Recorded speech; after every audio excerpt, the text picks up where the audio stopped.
ఆర్థిక భవిష్యత్తు. చాలామంది యువత ఈ కఠిన వాస్తవాన్ని పట్టించుకోవట్లేదు. దాని గురించే ఈరోజు మాట్లాడుకుందాం. ఒక్క క్షణం ఆలోచించండి. రాబోయే 5 ఏళ్లలో మన ప్లాన్ ఏంటసలు? నిజమేంటంటే 10లో 9 మందికి అసలు ప్లానే లేదు.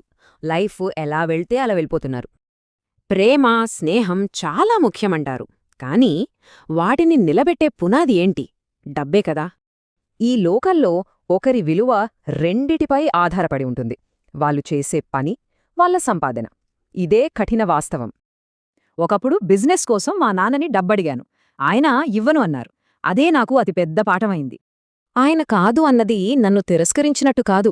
నా కాళ్లమీద నేను నిలబడాలనే ఒక ట్రైనింగ్ అది. వ్యాపారం మొదలుపెట్టడానికి లక్షలకర్లేదు. కేవలం ఈ 3 ఉంటే చాలు. సరే, మరి ఆ మొదటి అడుగు ఎలా వేయాలి? ఇప్పుడు మనం తక్కువ పెట్టుబడితో మొదలుపెట్టగల 5 మంచి ఐడియాలు చూద్దాం. మన మొదటి ఐడియా కూరగాయల వ్యాపారం.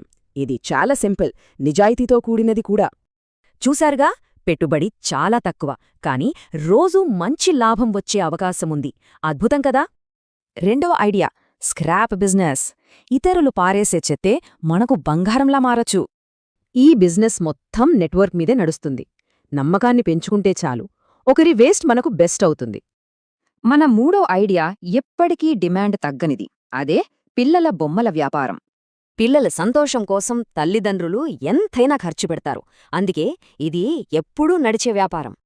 ఇక 4వ ఐడియా పాల పంపిణీ. ప్రతి ఇంటికి ప్రతిరోజూ కావలసిన అవసరమిది. ఇందులో టైంకి డెలివరీ, స్వచ్ఛత చాలా ముఖ్యం. నమ్మకాన్ని సంపాదిస్తే కస్టమర్లు మనల్ని వదలరు. ఇక చివరిగా 5వ ఐడియా అందరికీ ఇష్టమైన, మంచి లాభాలు తెచ్చిపెట్టే స్ట్రీట్ ఫుడ్ స్టాల్. మంచి టేస్ట్, శుభ్రత, సరైన లొకేషన్, ఈ 3 ఉంటే చాలు, కస్టమర్లే మన దగ్గరికి వస్తారు. సరే, బిజినెస్ మొదలుపెట్టాం. మరి దాన్ని ఎలా పెంచుకోవాలి? ఈ సింపుల్ స్టెప్స్ ఫాలో అయితే చాలు. సో చాయిస్ మనదే. కలల్లో ఉండిపోవటమా, లేక కష్టపడి మన కాళ్లమీద మనం నిలబడటమా? ఆగేవాళ్లు అక్కడే ఉండిపోతారు.